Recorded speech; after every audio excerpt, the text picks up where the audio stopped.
that this is just another model of trying to ensure that indeed every Kenyan did get this safe water and adequately. Honorable Speaker, I did agree and I fully support this amendment. Honorable Speaker, we know that water is an issue, despite the fact that we say that 72% of Kenyans or the country has some water. We know that that water is not adequate. Honorable Speaker, we also know that water is underfunded, given the fact that every Kenyan needs this water. And if the government is looking for an opportunity to ensure that that water is as widespread as where the Kenyans stay, Madam Speaker, that makes me support this amendment. Madam Speaker, another point that I looked at, which made me a bit hesitant, was that I know that water is actually devolved. And I initially thought that this amendment was going to bring government, the national government and the county government in collusion. But having interrogated the amendment, Madam Speaker, there is no way that the national government usurps the powers of the county government in the provision of water or the function of water, because the eventual distribution of this water to the end consumer will actually lie with the county government, and the national government, in its role to ensure that all Kenyans have water, would only be producing or enabling water to be produced in bulk, so that the county government can get water to distribute or to sell to the people of Kenya. Madam Speaker, my biggest worry was, if we do amend and introduce PPP, what would the end cost of water would be to the consumer? And I was worried that it might make water more costly than it is, just like our electricity is almost getting way beyond the Kenyan consumer. But Madam Speaker, I was convinced that the water regulatory body would still be in place to regulate and to ensure that the price of water is still kept within its limits. Madam Speaker, for those reasons, as a member of this committee, I fully support this amendment. Thank you, Madam Speaker.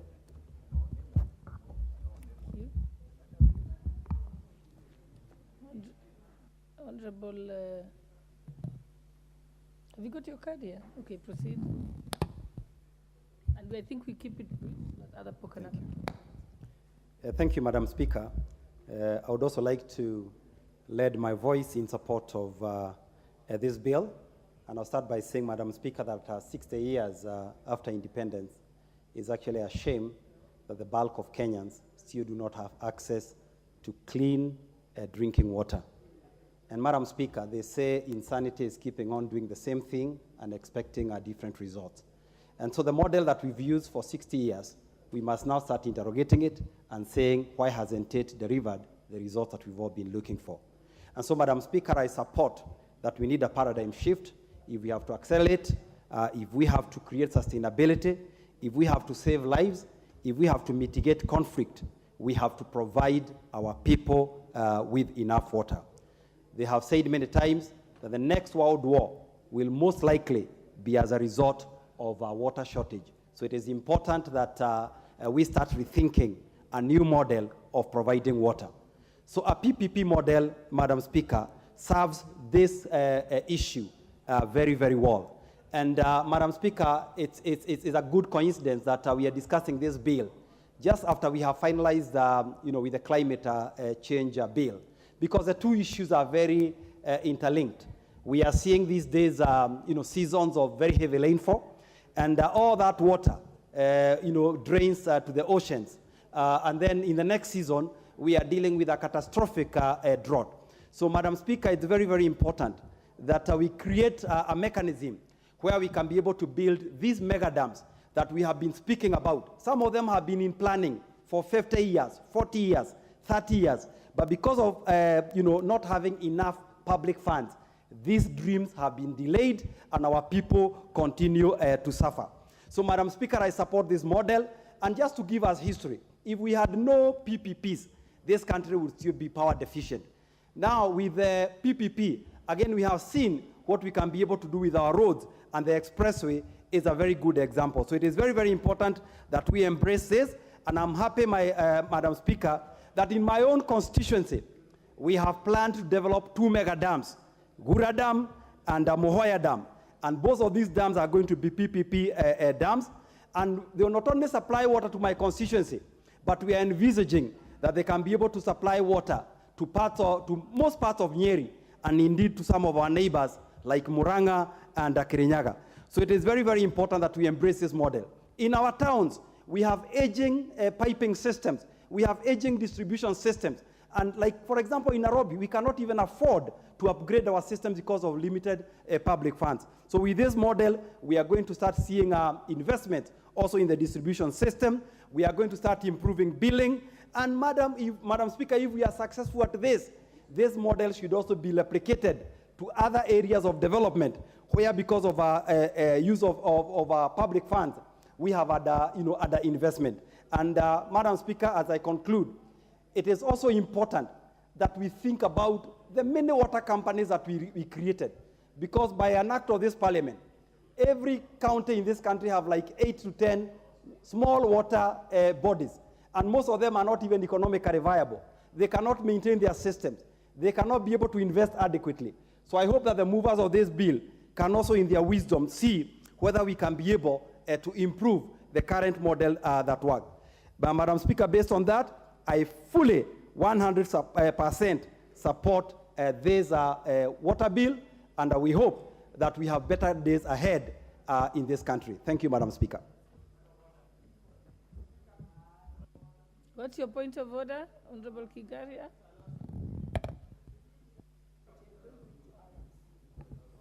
Honorable Speaker, this is a very important bill. I rise on standing order number 95. Honorable Speaker, Honorable Speaker, Honorable Speaker, I rise on standing order number 95. Member, just let's wait for here the point of order. Because this is a very straightforward amendment, and it's just everybody is supporting. All the members who have spoken have been supporting this bill. So I would rise on the standing order number 95 to ask the mover to reply. Thank you, Honorable Speaker.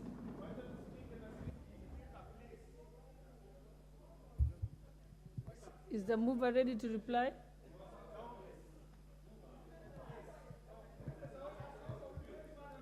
Honorable Oundo, I will not give you an opportunity to speak because you are out of order. You're grossly out of order. Sit down. Honorable Oundo, as we wait for the mover, you can speak. Speaker, the issue of water is central to the livelihood of people. Water, we are told from independence, water is life. So we cannot treat such an important bill with such a casual approach that we are unable to contribute and let the people of Kenya know what we are talking about. It was on that understanding, Honorable Speaker, Article 43 of the Constitution made water as one of the social and economic values or expectations of the people of Kenya.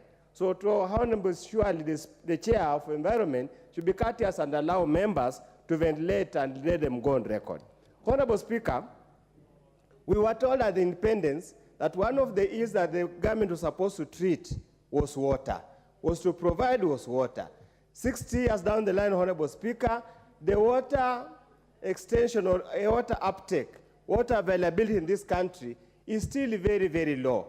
In many constituencies and many villages and many areas, people go for long distances looking for water. Honorable Speaker, I've had an opportunity to go to Northeastern, and if you see the number of caravans, of donkeys and the rest looking for water, is heart-rendering, is under such shame.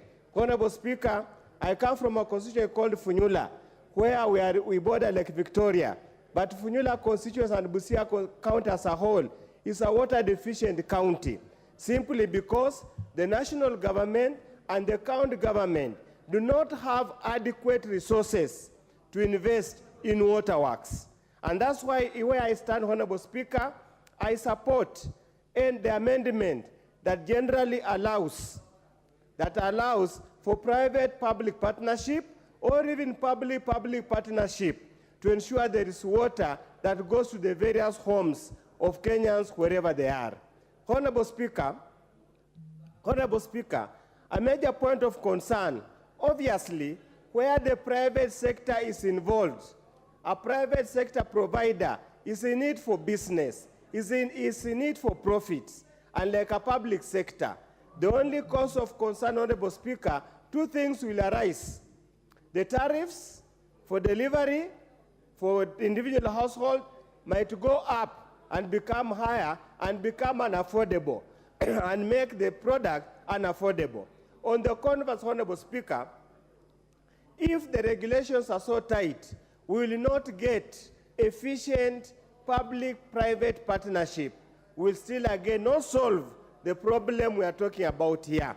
And that's why it is important the committee, as they retreat to do the committee amendments, Honorable Speaker, they must look at the both sides of the coin. How do we ensure we attract credible service providers? How do we ensure we entice private practitioners or private waterworks to invest without them consoling or cutting corners? On the other side, Honorable Speaker, we must ensure water is affordable. Some of the tariffs that we are having currently, Honorable Speaker, and I want to give you the example of electricity. There's this Kudura power project that does many places in Western Kenya as a part of this country. The tariffs are 3 times the Kenya Power tariffs. Yet, people have taken them because it's better than nothing. But again, it becomes unaffordable and extremely expensive. Honorable Speaker, going through the bill as short as it is, there are a few curious issues that we need to address. Honorable Speaker, in clause 4, there is a very curious provision, and I hope they're listening, those who are in charge, that provided that a national public water works shall not be transferable to a county government. Honorable Speaker, would need a further explanation. What does it mean that a national public water works shall not be transferable to a county government? Yet, the end process, the last mile of water connectivity is a devolved function. So exactly what are you saying? Are we infringing on the Constitution? Are we changing the way we do things? Honorable Speaker, we need to be very clear. In any case, when you look at the section of definition and interpretation, what constitutes a national public water works has not been defined. So what are we saying? Is it another case of hurried drafting that's unable to really address the issue? Honorable Speaker, a matter of also concern is the issue of which body is authorized to abstract water.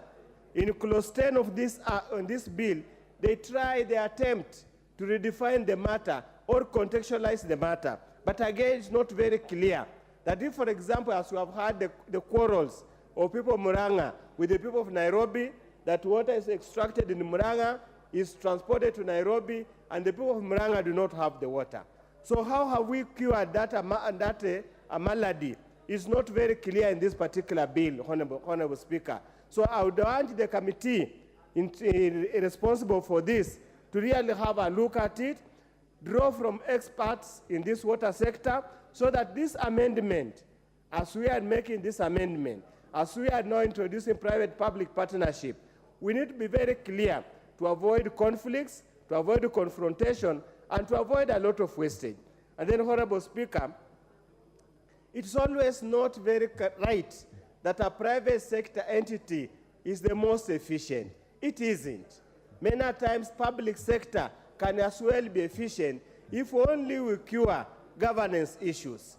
We have had so many public sector bodies that are making profits, and we have so many private sector players that perpetually report losses. The end of the day is that the common mwananchi must get water, clean water, of adequate quantity and at a reasonable pricing. We do hope there will be public participation when they are setting tariffs so that we don't exploit Kenyans for this mere fact to reward private sector public water. With those few remarks, Honorable Speaker, I support the bill.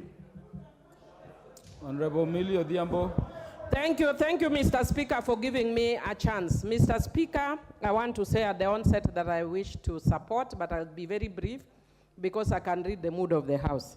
Mr. Speaker, I just want to say that in supporting, I support the PPP arrangement because we are talking about accessibility of water in a lot of the areas, and even though we are saying that almost 70% of the country is covered and have access to water, yet the reality is majority of people do not have. So we need the issue of adequacy together with the issue of accessibility.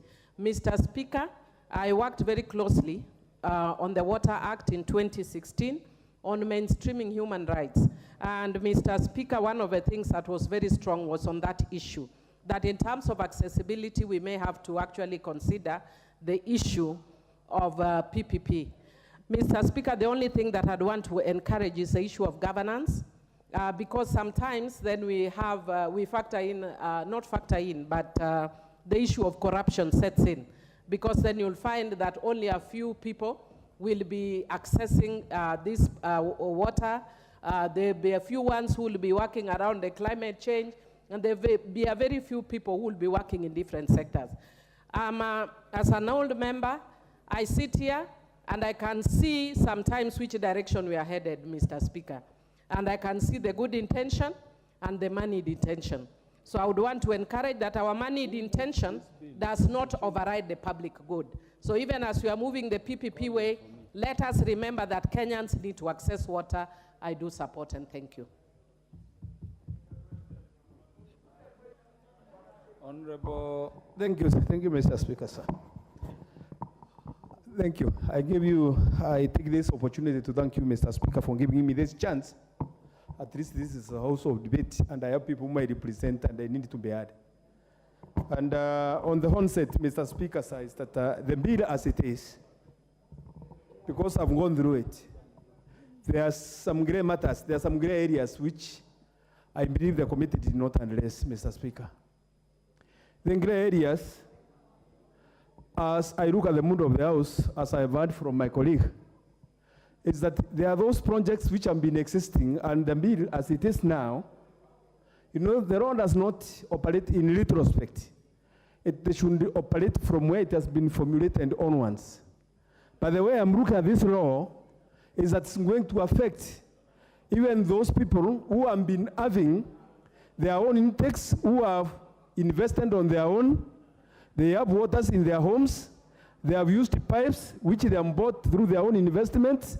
But at the end of the day, they are going to be charged by the county government out of that water which they are going to be using. Those are the areas which have not been addressed. So, Mr. Speaker, to me, water is a natural resource, of which this natural resource, we must be careful when addressing the law on water, for there are those who cannot be able to afford to pay for it. If we are addressing only urban issues, town issues, that's very good. If we are addressing about Nairobi or Meru town or any other place. But now come to a rural area, whereby one is unable even to meet, to have 3 meals per day, to have bread on the table.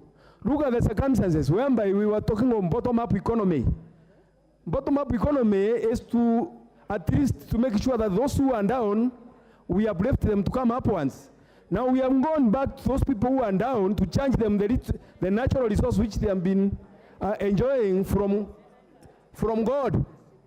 And here we are today, everybody cramping that we need to start charging a common man on the village. I stand, even if I mean alone, to oppose this bill because it's not well thought of. Thank you, Mr. Speaker, sir. Honorable James Nikal. Thank you, Mr. Speaker. I rise to support this, but with a lot of caution. So, Speaker, water is part devolved and part national. So, Speaker, the bulk water is with the national government. Between the national government and the county government, there are very many water boards.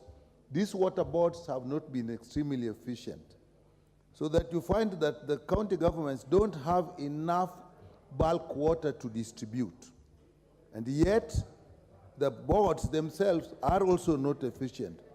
In the end, you find that there is very little water that people are getting at the grassroots level. Mr. Speaker, in the introduction of a public-private sector may support this and will help, particularly in the middle-level distribution and partly the bulk water, because I don't think there are really private bodies that will take huge bulk water as the national government can take. Therefore, I think it will support. But more importantly, Mr. Speaker, we must look at the management of water at the county level in distribution at the grassroots level, considering the way our terrains are and the way our housing and villages spotted all over the place. It is extremely important. Sometimes I wish we had communal living where people are actually living in towns or villages. It would be easy. Having said that, I support that, Mr. Speaker. I am concerned with the cost. Once we get into the private sector coming in, we'll have to be extremely careful on how the costs are controlled. Mr. Speaker, the experience in this country is every time the private sector comes in, despite us having the PPP Act in place, the private sector comes in, it normally swallows the public sector. In the end, it is the private sector that works, and then costs go up, it becomes impossible to deal with. Look at just what happens with the universities. When we actually relaxed and started saying we can support both private and public universities, we had to reverse that situation because of what happened. So, Mr. Speaker, I support this, but it will be very important that tariffs and how water is charged must be strictly controlled, and I think that should be a national a government function, both national and county, and we should have rating, as just we have passed the law for rating in other rates collection, so that actually we protect the people. Otherwise, Mr. Speaker, we will find our people not even able, people will just go collect water from the river, put small dams, and start selling it to people without even looking at the effect on the environment. So, Mr. Speaker, I support it with a lot of caution. Honorable Wanjiku Muya. Thank you, Honorable Speaker. And looking at the mood of the House, I restrain myself to only two things. First, Honorable Speaker, PPP, with the element of the government, the investors have always shied off to get into this arrangement because there haven't been clarity on the role and the costing of each. So, Honorable Speaker, I'm hoping in this bill during the third reading, we can introduce a new clause where we can put it clearly and with clarity on the roles of each. For instance, the investor can dig the dam and the government can distribute water. That is very important, particularly on infrastructure. Finally, Honorable Speaker, we have had dams, particularly in Nyandarua, Muranga, and other areas, where there haven't been any revenue sharing system or process. We have been giving water to Nairobi, like through Sasumwa Dam, and getting nothing, and worst, even not giving even the neighborhood from where the water catchment area is coming. Headed to this PPP, we are expecting as Nyandarua to have Malewa Pesi Dam, and we are expecting the such dams to give the local areas water. Thank you, Honorable Speaker. Honorable Harrison Kombe. Asante Mheshimiwa Spika kwa kunipatia nafasi nami nikaweze kuchangia mswada huu wa maji. Mheshimiwa Spika, toka tupate uhuru, swala la maji limekuwa nyeti sana, na mpango huu mpya ambao ni wa kuhusisha serikali na kampuni binafsi, naona ni mpango ambao utaweza kusaidia nchi kupata maji katika pembe zote. Mheshimiwa Spika, ikiwa itazingatiwa kwamba kampuni na watu binafsi watahusishwa hasa kwa uchimbaji wa mabawa, hiyo itaweza kusaidia kuona kwamba maji yanapatikana katika kila sehemu nchini. Mbali na hivyo, Mheshimiwa Spika, kwa sasa hivi utakuta sehemu nyingi kame hazina maji. Na si kwamba maji hayapatikani. Maji yako mengi chini ya ardhi, lakini ile hali ya kupata maji haya yakaweze kupatikana na yakaweze kuwafikia wananchi ndilo limekuwa tatizo sugu, na natumai mswada huu utaweza kusuluhisha hivyo na watu wakaweze kupata maji kote nchini bila kuangalia huku wala kule. Kwa hayo machache, Mheshimiwa Spika, nasema asante. Naunga mkono mswada huu. Honorable Andrew Okuome. Thank you, Mr. Speaker, sir. Now, I just want to add my voice to this very important issue. We know water is life, as everybody says. But then, since independence, we still talk about water. It is sad. So, really, I support the idea of using PPP if that can give us water to our people.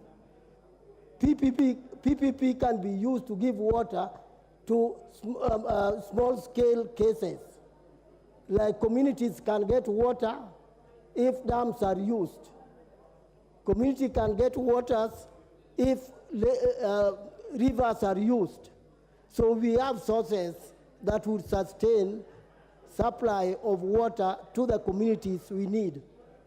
At the same time, at the national level, the government can help us get water using PPPs, using large-scale investors who can cover large areas.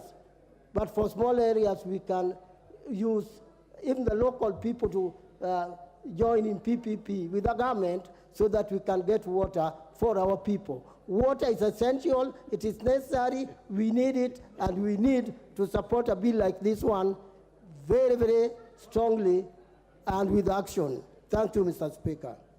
Honorable Esther Passaris. Thank you, Mr. Speaker, for giving me an opportunity to contribute to this amendment bill on water. As you're aware, Nairobi is actually a county that struggles with water and has a lot of waterborne diseases from typhoid, cholera, and we also have something that goes on in our slums, our informal settlements, where women actually have to trade their bodies for water because at one point or another they cannot pay the cartels and the vendors, so in the end it's sex for water. So having PPPs to provide water is a very, very good and smart move by the government so that we don't expose ourselves to further debt. But what I would like is to ensure that we actually have a control of price so that the people in the informal settlements can actually be able to pay water at a lower cost. Because believe it or not, right now, some people in the slums pay more for water and electricity than people in the posh areas of the county of Nairobi. So it is a good move. I stand and I support this amendment bill because water is life. Thank you. What is out of order, Honorable Owen Bayer, as Honorable Aika prepares? Honorable Speaker, reading the mood of the House and Article 90, Standing Order 95, kindly we request the mover to reply. I'll put the question because I'd nominated Honorable Aika to speak immediately after Honorable Aika. And I want to request the members that this motion must be replied to today. So I want to thank you for returning to the House and request that you stay until Honorable Aika is done. Asante sana One Speaker kwa kunipatia hii fursa na mimi niweze kuchangia hili swala la mambo ya maji. Maji ni kweli yamekuwa ni donda sugu kwa sehemu nyingi za Kenya, haswa hata ile kaunti yangu ya Taita Taveta. Wakina mama, watoto na wazee wanatembea sehemu mbali sana wakienda kutafuta maji, na mara nyingi wakienda kutafuta maji hayo wanakutana na changamoto mingi. Tumekuwa na kesi nyingi hata zingine za wakina mama wamepata kukutana na watu ambao wakawatendea vitendo vya unyama hadi kuwabaka kwa sababu ya kutembea msituni kwenda kutafuta mambo ya maji. Na kwa hivyo ninaunga mkono kabisa swala hili ili mambo ya maji yaweze kupata wepesi wa kusambazwa kila sehemu, pembe zote za kaunti na hata za nchi hii ya Kenya. Asante sana Bwana Spika, naunga mkono. Honorable Owen Baya stood at his place and asked that the mover be called to reply. Will as many as are of that opinion say aye? As many as are of a contrary opinion say nay? The ayes have it. Mover. Thank you, Honorable Speaker. I rise to reply and thank all the members who have supported this bill. Indeed, Honorable Speaker, is only one member, the member for Imenti Central, who has opposed this bill. Honorable Speaker, I hear the chair of the Water and Irrigation Committee saying the member for Imenti Central opposed because he had not read the bill. And I would be constrained maybe to agree with the chair, because had he read, he would know the people of Imenti Central are in dire need of water. And the only way to guarantee the people of Imenti Central that they have water is to ensure that we have a PPP arrangement through the water purchase system or model of financing to be able to actualize their Majority dreams Leader is for the having member, clean is the drinking member water. for Imenti Central in the House. I think he just walked in, opposed, then walked out. Honorable Speaker, that's why I thank all these other members of Parliament who have the patience to sit here and listen to each other, enrich debate, other than someone who just walks into the House, says, I oppose, doesn't know what they are opposing, then he leaves, and leaves his people suffering without water, Honorable Speaker. But I want to assure all these members, and indeed the country, that with this new financing or funding or financing model, we will now realize the dream of having clean drinking water for millions of our people who suffer without clean drinking water, and also be able to roll out many projects around the country. And with that, Honorable Speaker, I beg to reply. Honorable members, I now put the question that the Water Amendment Bill, National Assembly Bill number 33 of 2023 be read a second time. Will as many as are of that opinion say aye? Aye. As many as are of the contrary opinion say nay? Aye. The ayes have it. A bill for an act of parliament to amend the Water Act of 2016 to provide for public-private partnership arrangements and for connected purposes. Next order.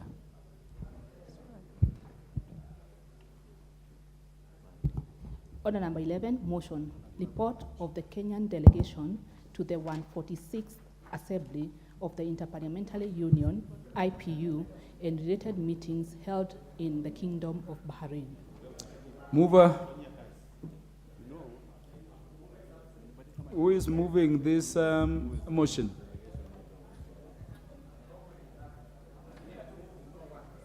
I thought Nani was, I think... Yeah, Honorable John Honorable. Kiaria is moving. You're the one moving. Then give Honorable John Kiaria the mic to move. It's the leader of the delegation. Thank you very much, Mr. Speaker.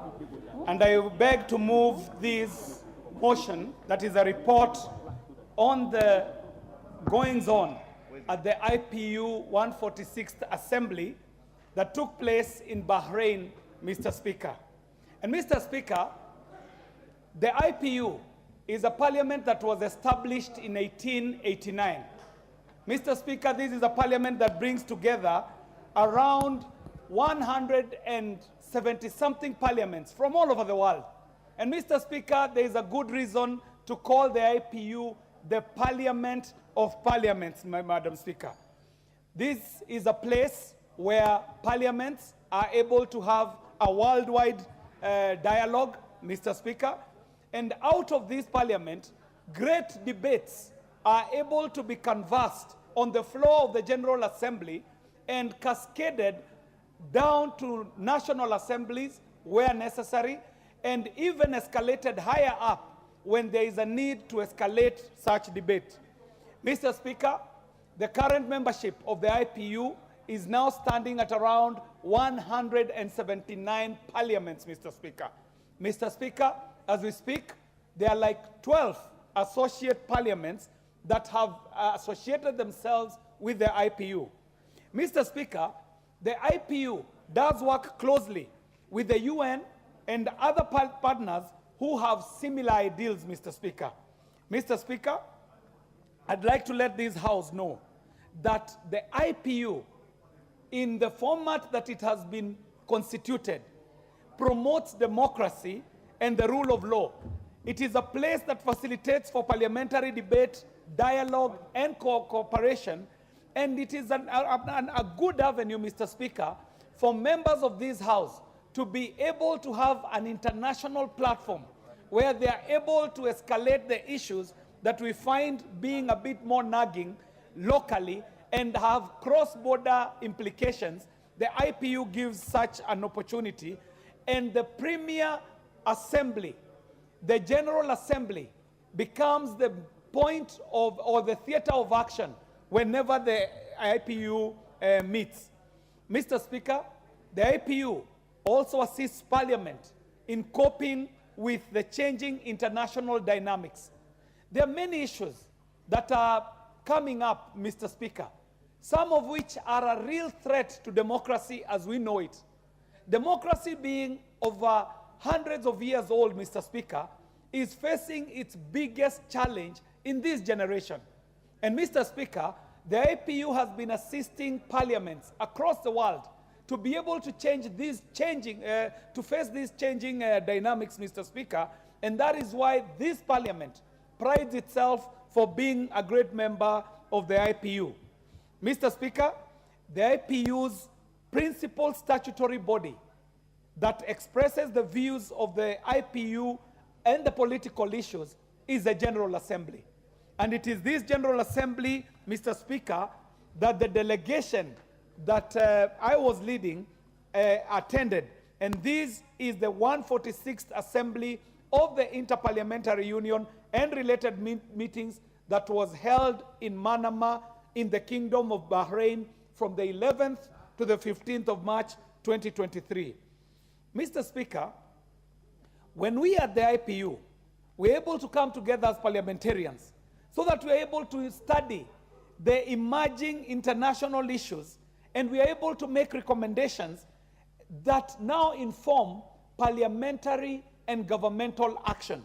As I am going to demonstrate shortly, Mr. Speaker, there are great debates that happen at the IPU that have a serious impact on how we canvass business locally as an IPU member, parliament, but also able to inform other bodies, including the governments, on how to attend to such issues.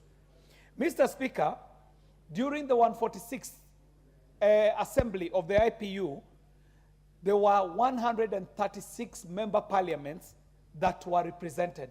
Mr. Speaker, this is a spectacular representation. And Mr. Speaker, something that we ought to note is that with every General Assembly, it is organized in a different territory of a member parliament. Mr. Speaker, as such, parliaments are able to see the different cultural dynamics, the different cultural issues, the different emerging issues in different geopolitical areas. And Mr. Speaker, as such, the IPU becomes a very important member. In this 146th Assembly, Mr. Speaker, there were 7 associate members that were represented at this meeting. Mr. Speaker, during the Assembly and the related meetings, the members of the Kenyan Assembly were involved in deliberations that greatly enriched the resolutions of that meeting.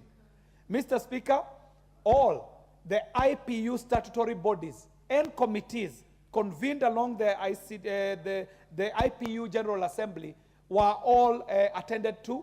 And Mr. Speaker, I'd like to proudly, but also very humbly, report to this House that yours truly, who is presenting this report, is representing Kenya not only as a member, of the Kenyan delegation, not only as a member of the IPU delegation, but also chairing one of the major committees at the IPU, the Committee on the Respect for International Humanitarian Law. An area yourself, Mr. Speaker, I know you're very interested. You are an expert and also a teacher in this area of humanitarian law. Mr. Speaker, on the agenda at the 146th IPU Assembly, among other things, we were able to do an election of the 146th Assembly President.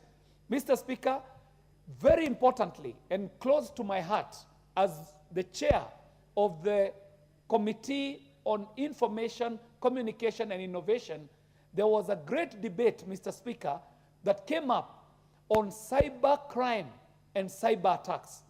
Mr. Speaker, the IPU is moving towards developing a convention that we would be able to develop and escalate on the issue of cyber crime and cyber attack. Mr. Speaker, there are a few things that I would like to note as I move. One of the things that I would like to note is that the African group delegations representing the African group were able to make two proposals for amendment of the statutes, and these were the proposals. One, the introduction of an earlier deadline for the submission of emergency item proposals to allow the geopolitical groups adequate time for consultation. And two, the possibility for each assembly to adopt two emergency item resolutions if members so decided. Mr. Speaker, at every General Assembly, the plenary has to pick an agenda to be debated. And what has been happening is that delegations like the African group do not get enough time to converse over the agenda that shall be appearing before the floor. And Mr. Speaker, that is why the African group was making these two proposals. Mr. Speaker, following numerous recent disasters experienced and the ongoing crisis that the world was facing, parliaments were encouraged to follow the three tenets in their work. Mr. Speaker, this was one of the progressive outcomes of this meeting. Parliaments were encouraged, one, to lead by example by creating healthy, tolerant, and respectful parliaments, democracies, Mr. Speaker. That is why it becomes a concern, Mr. Speaker, the report we received this afternoon of a member of parliament being attacked while on the line of duty. This becomes a critical issue of concern. And I do see champions for ladies in the House, Madam Speaker. I see the county MP for Siaya. I see the Honorable Millie Odhiambo. I see the Honorable Rosa Buyu. And Mr. Speaker, when we were growing up, we knew that political violence was the preserve of men. Today, we are seeing women orchestrating violence against women. Mr. Speaker, this is a big shame. Mr. Speaker, I would like to note, to go on record, that the report we have received of the attack of the member for Kirinyaga this afternoon, while she was on the line of duty, is truly unfortunate. Mr. Speaker, honorable ladies should not be the ones perpetuating the bad notion that women are their own worst enemies. This young member was on the line of duty. She was conducting her business. She is a rising star. She should not be deemed, her star should not be deemed, and even worse, should not be deemed by another woman.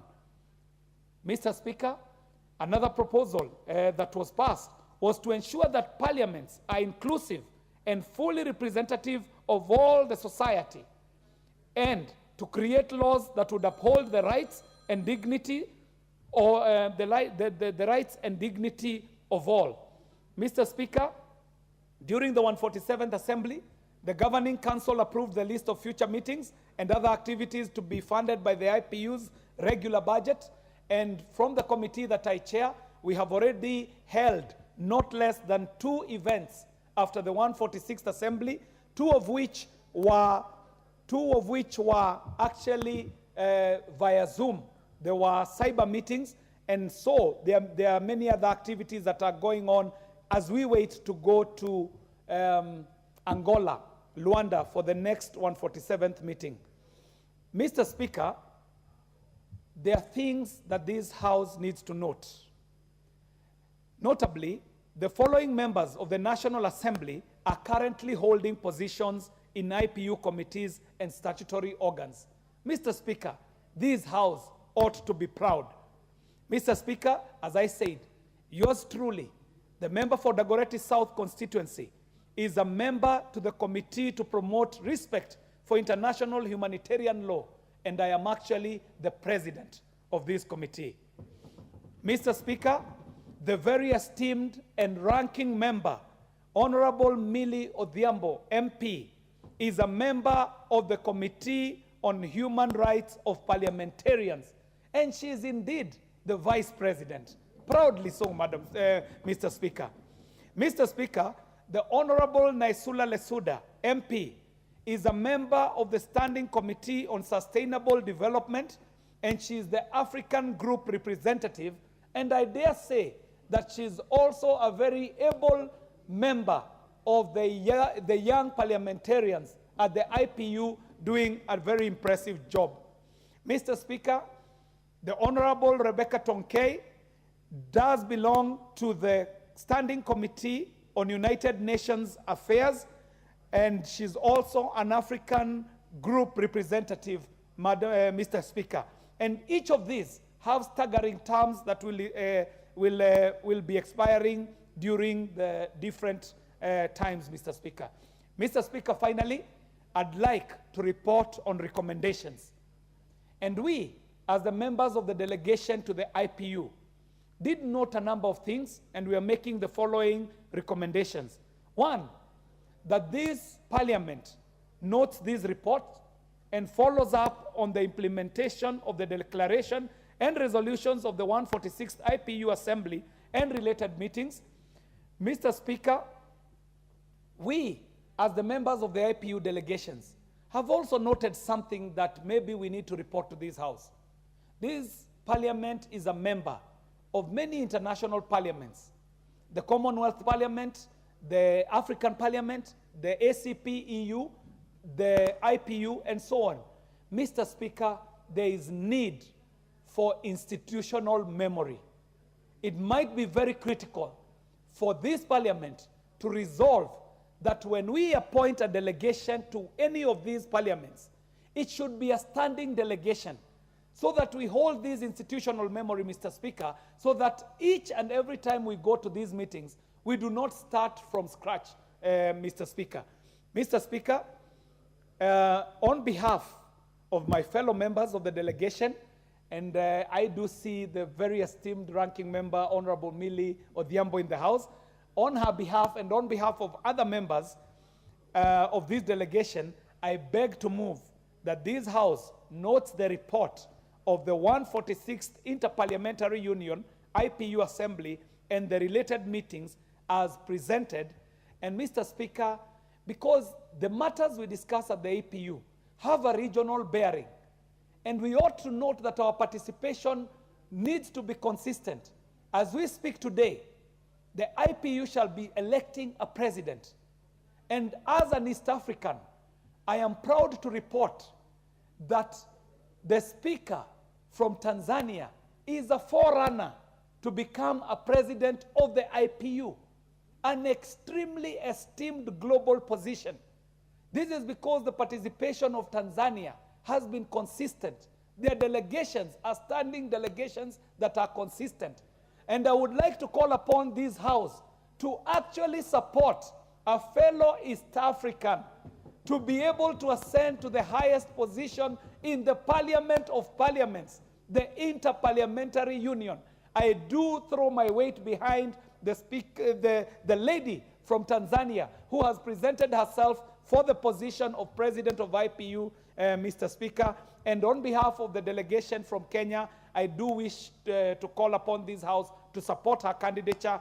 And I want to call a member who has a good understanding of regional matters, the Honorable Wanjiko Mohia, to second noting very well that I do understand the honorable member from Bita shall make a contribution to this motion. Mr. Speaker, I beg to move and I call upon Honorable Wanjiku Muhia to second. Honorable Wanjiku Muhia. Thank you, Honorable Speaker, and I cannot second this motion happier than knowing that the Speaker from the Republic of Tanzania is a running member who is expecting to take the seat, and I'm hoping that the members from East Africa, Rwanda, Kenya, Uganda, Tanzania itself, Burundi, DRC, and any other member from this bloc shall be supporting her to be our candidate. Honorable Speaker, IPU is really a parliament of parliaments, and I do say that when this delegation are selected, I always request the administration of this House to always consider a member from my committee, which is regional integration, because the main purpose of regional integration is to understand such eventuality. In a very quick point, Honorable Speaker, I have personally been representing IALA when I served in IALA at Geneva and different countries when the IPU was taking place in the world. And I can say that IPU does enhance the role of parliaments in accelerating the achievements of SDGs. Today we are all speaking of climate change, and it is critical for members to show the world the action they are taking in climate change. And I hope the delegation from Kenya did indicate to this IPU membership that Kenya is on an accelerated avenue of planting 15 billion trees to showcase that Kenya is indeed actioning or making what IPU recommend actionable. It's also an avenue for networking and making stronger multilateralism for members, Honorable Speaker, and also it does speak more on women's rights, and I'm really happy that Honorable Millie and others are... Order, Honorable Wanjiku Muhia. Order, honorable members.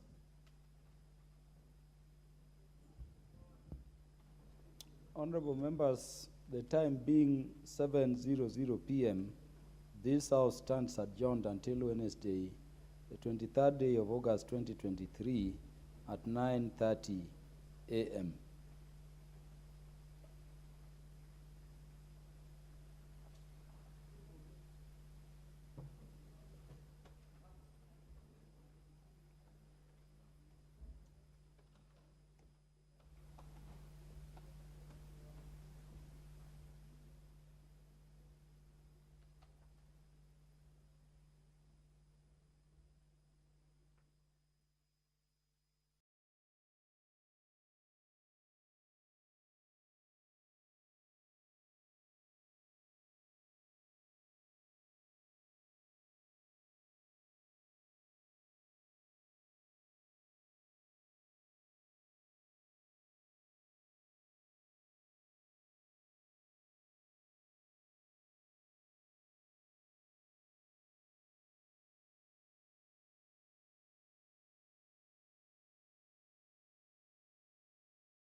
Well, you are right on time for this live proceedings or live broadcast of the National Assembly proceedings this afternoon of the 22nd day of August, the year 2023.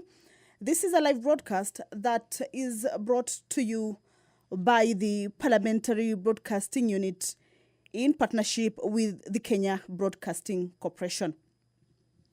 In the order of business for the members of the National Assembly this afternoon is that their bill on the anti-money laundering and combating of terrorism financing laws amendment bill originating from the National Assembly, Bill number 35 of 2023, by the leader of the majority party, Honorable Kimani Ichung'wah, is lined up for second reading. It is a bill that is at its second reading stage, and this afternoon, the mover of this bill will be called to reply.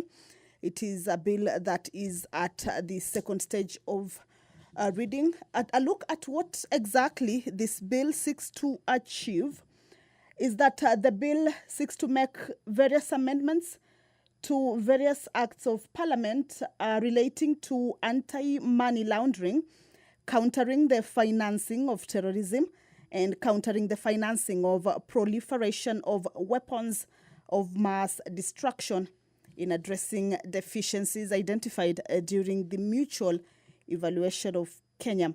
There are various laws that this bill seeks to amend, and the Extradition, Contagious and Foreign Countries Act, CAP 76, is a part of the laws that the bill seeks to make amendments to. And a part of the amendment is to provide for simplified extradition measures and expressly provide for the offense of terrorism financing as an extraditable offense. The amendment to this particular law will be seeking to provide for simplified extradition measures and expressly providing for the offense of terrorism financing as an extraditable offense. The State Corporations Act, CAP 446, is also a part of the laws that this bill seeks to make amendments to. This one is with regards to exclude the application of the Act to the Financial Reporting Center, thereby facilitating the operational independence of the Financial Reporting Center in conformity with the Financial Action Task Force, FATF standards. Lined up for amendments in the laws that this bill seeks to amend include a total of about 15 laws that are lined up, and this afternoon the mover will be called to reply. Again, members of the National Assembly will also consider the Climate Change Amendment Bill originating from the National Assembly, Bill number 42 of 2023. This bill, yet again, is by the leader of the majority party in the National Assembly. And the principal object of this bill is to amend the Climate Change Act 2016 in order to provide for the regulation of the carbon markets. Now, according to the mover of this bill, is that the Climate Change Act 2016 is a national legislation that's intended to enhance a response to climate change and provide mechanisms and measures to achieve low carbon climate resilient development. However, that act is said not to provide a legal framework for carbon trading. So provision of a regulation of the carbon markets is a part of the major part in this bill that the mover seeks to attain in making amendments to the Climate Change Act for the year 2016.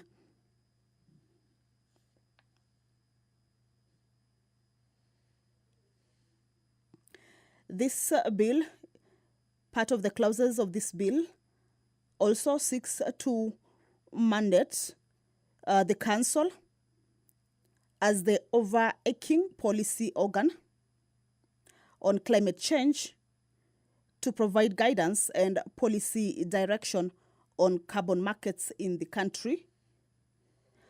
Also, the bill seeks to align the provisions of membership of the council for better operations, as well as to enhance the powers and duties of the cabinet secretaries.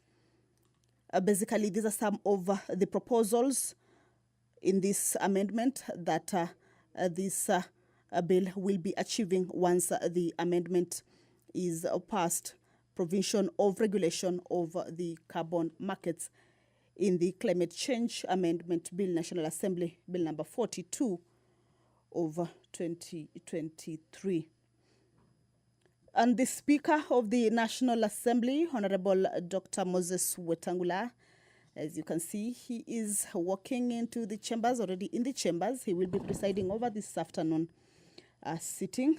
Allow me to hand you over to this broadcast that is brought to you by Parliamentary Broadcasting Unit in partnership with Kenya Broadcasting Corporation. Good afternoon. Waheshimiwa, tuombe. Ewe Mwenyezi Mungu, ambaye kwa hekima na wema wako umetoa nyadhifa za viongozi na mabunge kwa ustawi wa jamii na utawala wa haki wa wanadamu, tukusihi utazame kwa neema nyingi sisi watumishi wako ambao umeridhika kutuita ili tutekeleze shughuli muhimu za jamhuri yetu. Twakuomba uteremshie baraka zako sisi tuliokutanika hapa, na utujalie tuyatende na kufikiria mambo yote yatakayofikishwa mbele yetu kwa njia ya haki na uaminifu, ili utukufu na sifa zako ziendelezwe, na ili kustawisha amani, ufanisi na heri ya nchi yetu na wale ambao haja zao umezikabidhi mikononi mwetu. Amen.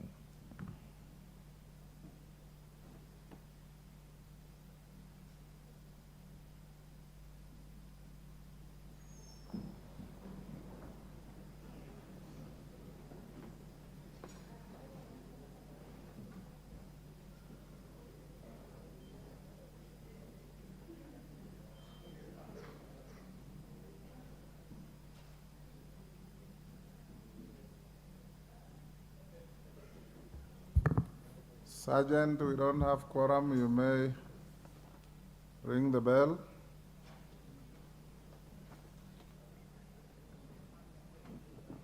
Jared.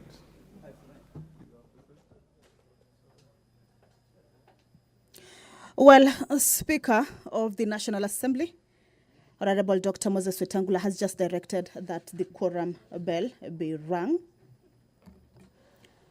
This is pursuant to the House Standing Order number 34, that if the House lacks the requisite quorum of 50 members at the commencement of the House, then a quorum bell will be rung. And this is, of course, to give way to the members. As you can see, they're walking into the chambers, members who may be within the precincts of Parliament, but yet to get to the chambers to be able to make their way to the chambers.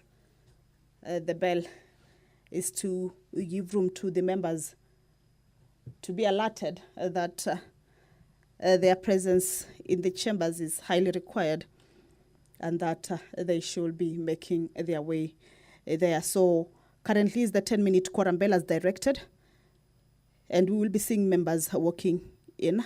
Once the quorum is achieved, 50 members, once are seated in the chambers, then the Sergeant at Arms will alert the Speaker, and the Speaker will call the House to order for the commencement of the House business. 3 bills are lined up for second reading, or rather are at the second reading stage and are lined up for consideration at the floor of the House this afternoon. The Water Amendment Bill originating from the National Assembly, Bill number 33.